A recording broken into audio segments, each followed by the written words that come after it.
Gold Squad TV. We back. We back and back to the back.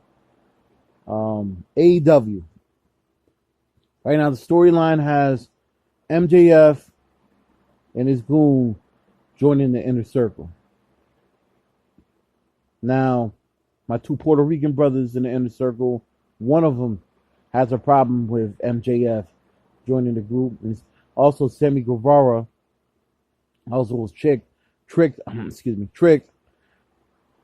by MJF to not be there at a certain time during the Jericho introduction of MJF into the group.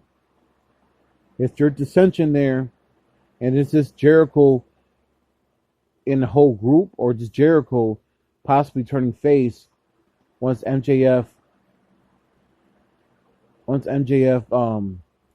pretty much now has joined the crew?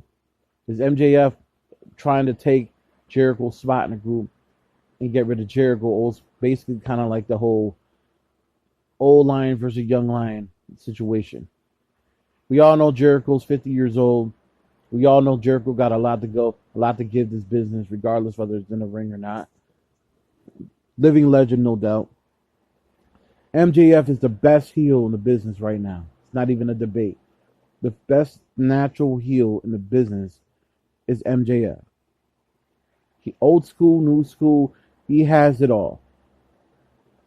He doesn't have to really do much. He's just what he is. He even stays in character. He keeps kayfabe, which is something that is a dead art. This is part of a storyline to eventually have MJF infiltrate the Inner Circle to turn on Jericho,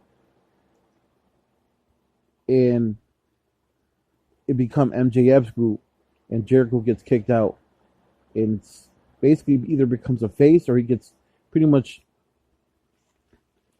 gets signed off to take some time off so he comes back and gets his revenge.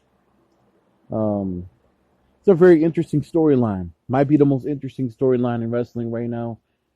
What's going to happen with the MJF, Y2J, Chris Jericho storyline?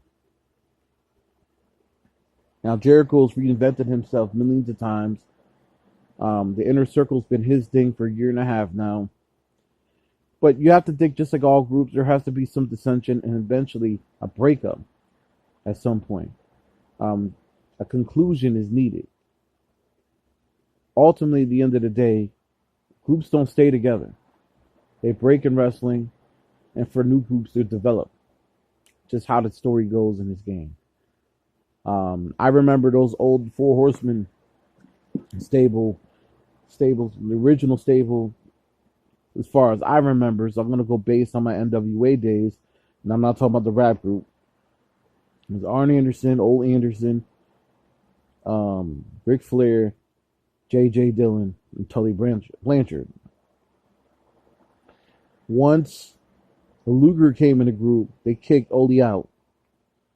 They kicked Luger out the group. They bring Sid in. Didn't quite work with Sid. They bring Ole back in. No, I'm not forgetting too. They also brought Sting in, but Sting always fell for the okie doke a bunch of times. So before they even brought Ole back, Sting got bought in the group. Flair turned on Sting, and then we all know what happened with Ole.